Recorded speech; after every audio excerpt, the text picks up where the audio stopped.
young emperor sits alone in his tent, writing by candlelight while his armies rest. Despite commanding the most powerful empire in history, he writes not of conquest or glory, but of the daily struggle to master himself. The impediment to action advances action, he pens carefully. What stands in the way becomes the way.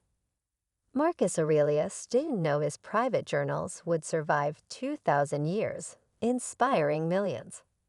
But he knew that true success, the kind that sustains itself through chaos and challenge, comes from within. And he wasn't alone in this wisdom. Some people seem unshakable while others crumble under pressure. These rare individuals grow stronger through adversity. What's their secret?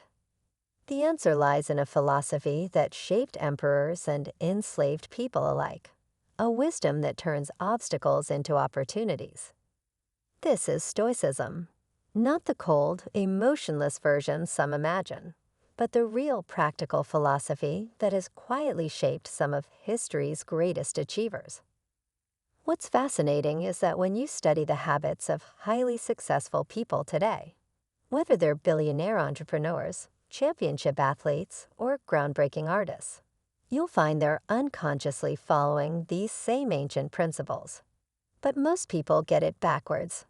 They chase success like it's something out there to be caught. The Stoics knew better. They understood that real success is built from the inside out, through daily habits that transform who you are. The first habit is hard work, but not in the way most people think. Imagine a young man in ancient China staring at a massive mountain near his village. While others saw an immovable obstacle, he saw something different. He grabbed a pickaxe and began chipping away. People laughed.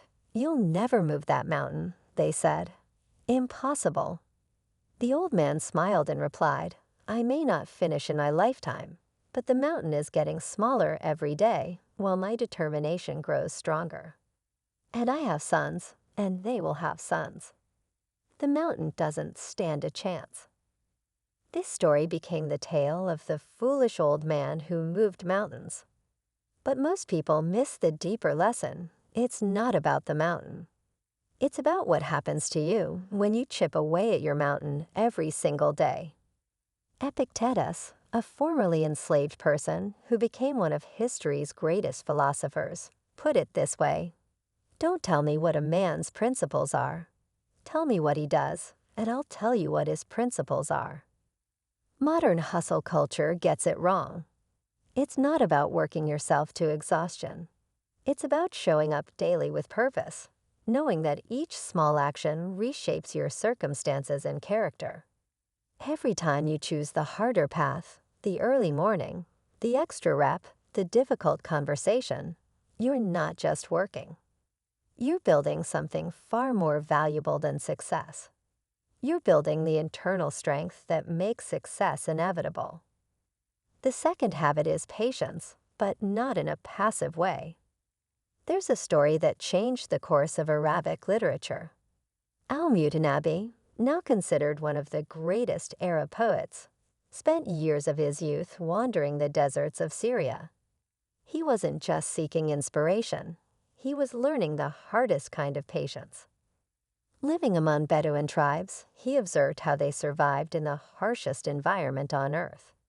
The desert doesn't care about your timeline. It demands patience, not as a virtue, but as a necessity for survival. Years later, when he wrote his most famous lines, he didn't just create poetry. He captured a truth about success most people never grasp. The desert knows me well, the knight and the mounted men, the battle and the sword, the paper and the pen. He was revealing a deeper wisdom. True, lasting success requires embracing the waiting, the learning, the seemingly endless preparation.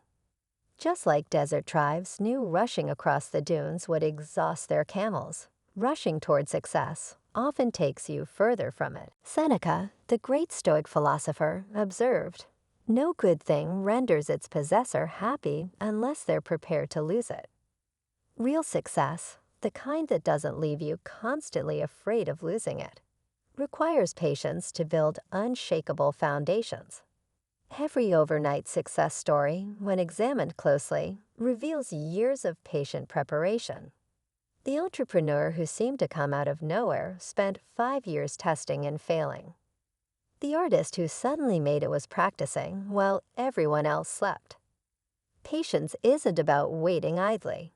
It's about finding joy in the process of becoming.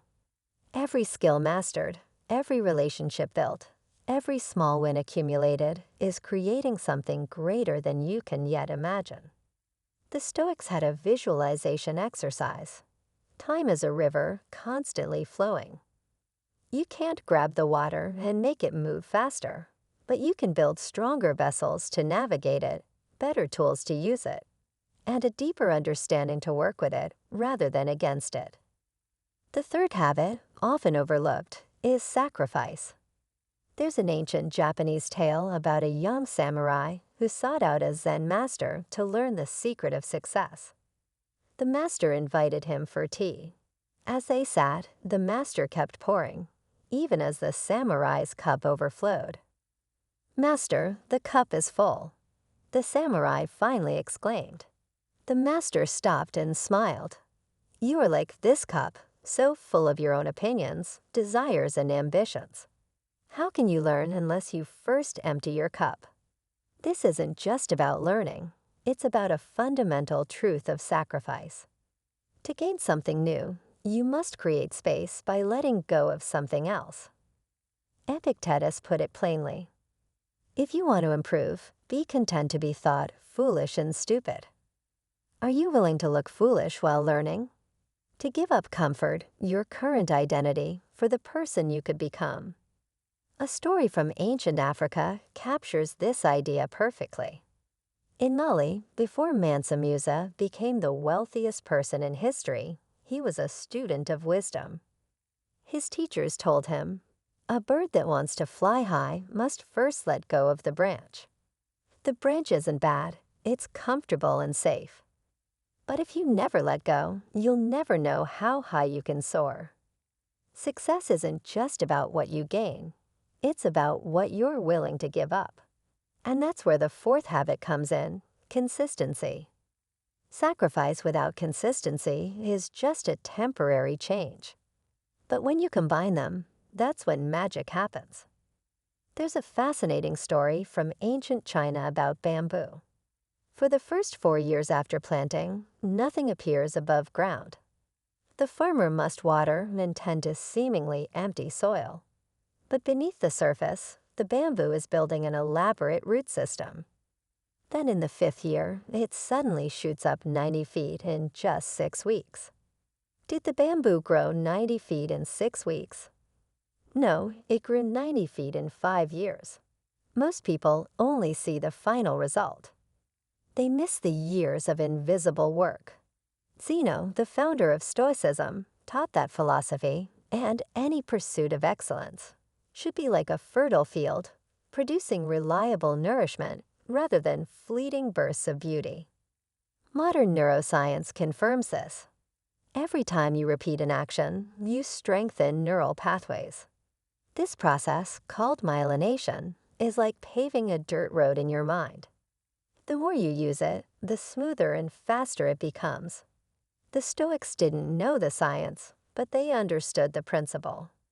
Musonius Rufus, known as the Roman Socrates, said, "Habit is strengthened by practice, and more practice makes it stronger still."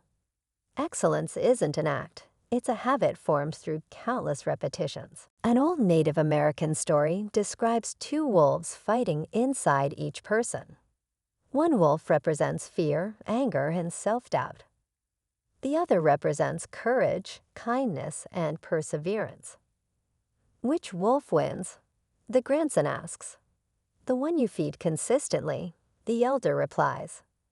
True consistency isn't about perfection, it's about persistence. The Stoics had a practice called returning to the path. They knew they would sometimes stray from their principles. The key wasn't to never fall, but to always get back up. Like water flowing down a mountain, true consistency adapts and never stops moving forward. Every day, you're either building the habit of keeping your word to yourself or breaking it. Every choice, every small action is either making you stronger or weaker. Success isn't something you chase. It's something you build, habit by habit. From the inside out. You're either building the habit of keeping your word to yourself or breaking it every time you say you'll do something. And follow through. You're not just accomplishing a task, but strengthening your character. You're becoming someone who can be relied upon, starting with relying upon yourself. The Japanese have a concept called kaizen, continuous improvement, through small consistent steps. But they also have a more profound principle called denari, the art of decluttering your life to focus on what truly matters. When you combine these ideas with Stoic wisdom, you get something powerful: the understanding that consistency isn't about doing more things, but about doing the right things repeatedly with full attention and dedication. As we wrap up this section on sacrifice and consistency, ask yourself what one small action, if done consistently, would transform your life over the next year. What would you need to sacrifice to make that consistency possible? Remember, the path to extraordinary achievement is built on ordinary days, consistently invested in your chosen direction. Now, we arrive at our fifth habit: discipline, but not as disciplined. Habit 5. As you might think, the Stoics understood something more profound about the discipline that modern self-help often misses entirely. Let me share a story from ancient Greece that captures this. Trojan War, but one part of his story particularly matters for us today. As Odyeu said, the island of the Sirens, whose enchanting songs had lured countless sailors to their deaths, he did something remarkable. Instead of relying on willpower alone, he had his crew tie him to the mast and fill their ears with wax. He created a system of discipline that made failure virtually impossible. This wasn't weakness, it was wisdom. Proper isn't about constant struggle. It's about creating environments and systems that make success almost inevitable. The Stoic philosopher Epictetus, who began life as an enslaved person and ended it as one of history's most outstanding teachers, put it this way: no man is free who is not master of himself. But here's what's fascinating: he taught that mastery comes not from fighting yourself every moment, but from understanding and in working with your nature. Consider the story of Demo, daughter of Pythagoras. When her father died, he entrusted her with his manuscripts, making her promise never to sell them. She lived in poverty, but kept them safe her entire life, saying, "I would rather die in poverty, obeying my father's wishes, than sell them for any price." This wasn't just stubborn determination, it was clarity of purpose, so profound that it made discipline automatic. Modern psychology calls this choice architecture, setting up your environment so that good decisions become the default. The Stoics were practicing this 2,000 years ago. Marcus Aurelius wrote about placing his bed on the floor to make sleeping in less tempting. He wasn't fighting his desire for comfort, he was removing the option entirely.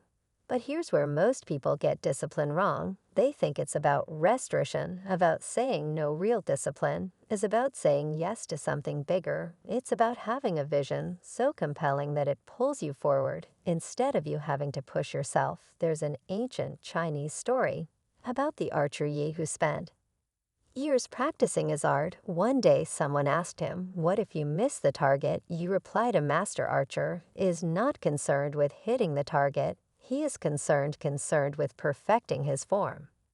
Perfect the form, and hitting the target becomes natural." This is true discipline. Not the forced march of willpower, but the natural flow of dedicated practice. When you understand this, discipline stops being a punishment and becomes liberation. But there's something else the Stoics understood about discipline that's crucial for success. It's not just about controlling actions. It's about controlling reactions. Epictetus taught it's not what happens to you, but how you react to it, that matters. This is the discipline of the mind, and it's far more powerful than mere physical discipline, which brings us Habit 6, to our final habit: self-confidence, but not the shallow self-confidence of modern social media. We're talking about something much deeper, what the Stoics called self-sufficiency, the unshakable knowledge of your worth and capabilities. Let me tell you about Zab al-Ghazali, a 20th century Egyptian activist who spent years in prison for her beliefs in her darkest moments. She recalled the story of Prophet Yusuf, who said even in prison, "My Lord has made it good for me." This wasn't blind optimism. It was profound self-confidence based on the understanding that external circumstances don't define your worth or limit your potential. The Stoics would have recognized this truth. Seneca wrote, "He suffers more than necessary who suffers before it is necessary." Real self-confidence isn't about thinking you'll always succeed. It's about knowing you'll be okay. Even if you fail, think about that for a moment. Most people's confidence is built on their successes.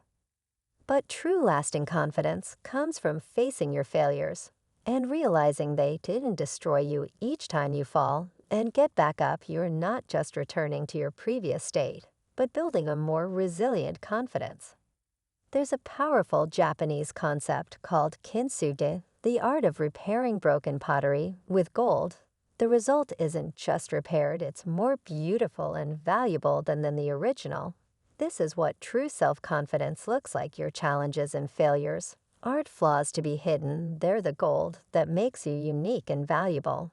But here's what most people miss about self-confidence. It's not a feeling you wait for, it's a habit you build through small acts of courage. You act confidently and become confident. Whenever you face fear, speak your truth or stand your ground. The Stoics had an exercise to build this kind of confidence. They would regularly practice poverty, voluntarily going without comforts they could afford. Why? Because once you know you can handle the worst, you stop fearing it. Your confidence becomes unshakable because it's based on experience, not hope. Now, we can see something remarkable as we bring all 6 habits together: hard work, patience, sacrifice, consistency, discipline, and self-confidence. They're not separate traits, but different facets of this same diamond. Each one strengthens and supports the others. Think about it. Hard work builds confidence, patience makes consistency possible, sacrifice strengthens discipline. They work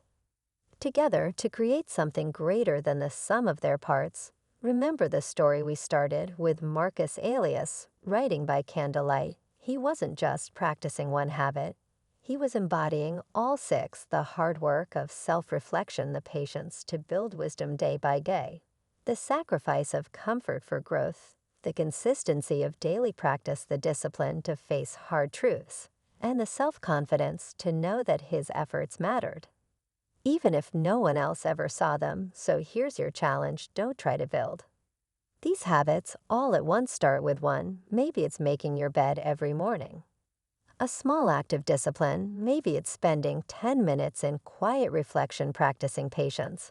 Maybe it's finally letting go of that comfort zone holding you back, making that crucial sacrifice. Whatever you choose, remember this: success isn't an event, it's an emergence. Just as a butterfly emerges from a chrysalis, your success will emerge from the daily practice of these habits. The Stoics knew this. Every great achiever has discovered it. And now you know it too. The question isn't whether these habits work. 2,000 years of history proof they do. The question is, will you have the courage to begin? Will you trust the wisdom of the ages and start building these habits in your own life? The journey of 1,000 miles begins with a single step. Your step begins now. Choose one habit, start small, stay consistent, and watch as ancient wisdom transforms your modern life. Remember, the Stoics weren't trying to be extraordinary, they were trying to live in alignment with nature and truth. And in doing so, they became unforgettable. You can do the same. The path is clear, the wisdom is tested. The only question is, are you ready to begin? Let me leave you with one final story, a modern legend that perfectly embodies these 6 Stoic habits. It's about a skinny boy from Madeira, a poor island of Portugal, who was once told he was too small ever to make it in football. Cristiano Ronaldo's story isn't just about football, it's about the relentless application of every principle We've discussed today young Ronaldo would sneak out at night with a ball. When other kids were sleeping, he'd tie weights to his feet and practice dribbling alone in the dark. That's not just hard work, the kind of sacrifice separating dreamers from achievers. But here's what most people don't know about Ronaldo's journey. At age 11, he left his family to join Sporting Ka's academy. A child was leaving everything familiar behind, sleeping in a small dormitory away from his mother's comfort. While other kids his age were playing video games, he was learning the harsh discipline of professional training. There's a famous story about Ronaldo's early days at Manchester United. His teammates would finish training and head home, but Ronaldo, he'd stay behind, practicing the same free kick over and over and over. One day, teammate Rio Ferdinand asked him what he was doing. Ronaldo's response, "I'll be the best in the world." He didn't say it with arrogance, he said it with the quiet confidence of someone who understood the power of consistency, the patience part of his journey. Consider this: Ronaldo spent years transforming his game before becoming the goal-scoring machine we know today. He didn't just practice, he systematically killed himself. He changed his running style. To prevent knee injuries, he revolutionized his free kick technique.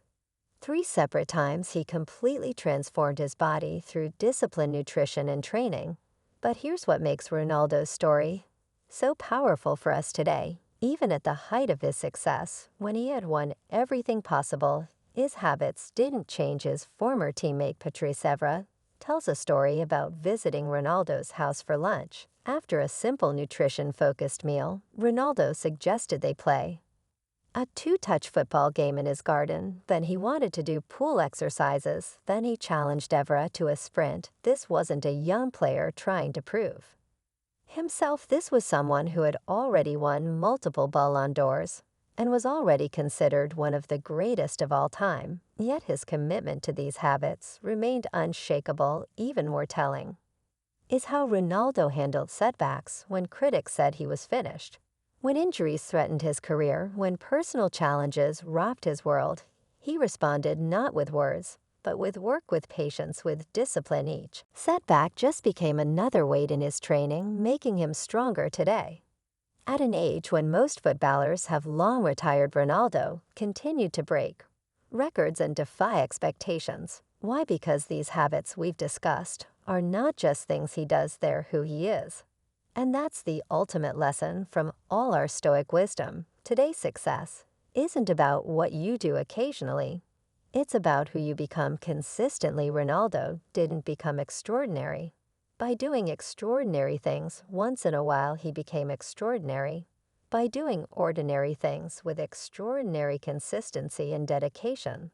So as you leave here today, ask yourself, what's your equivalent of Ronaldo's late-night training sessions? What's the dream you're willing to sacrifice? For what habit are you ready to build, not just for a day or a week, but as a fundamental part of who you are? Remember, greatness isn't reserved for those born with special talents. It's available to anyone willing to embrace these 6 habits with the same dedication as a young boy from Madeira who dared to dream big. The path is clear, the blueprint is proven. Whether your goal is in sports, business, art, or any other field, these 6 Stoic habits remain the same: hard work, patience, sacrifice, consistency, discipline, self-confidence, not as concepts to admire, but as daily practices to live by. Your journey begins now, and remember, as Ronaldo himself often says, your love makes you strong, but your dedication makes you unstoppable. The choice, as always, is yours. Will you have the courage to begin?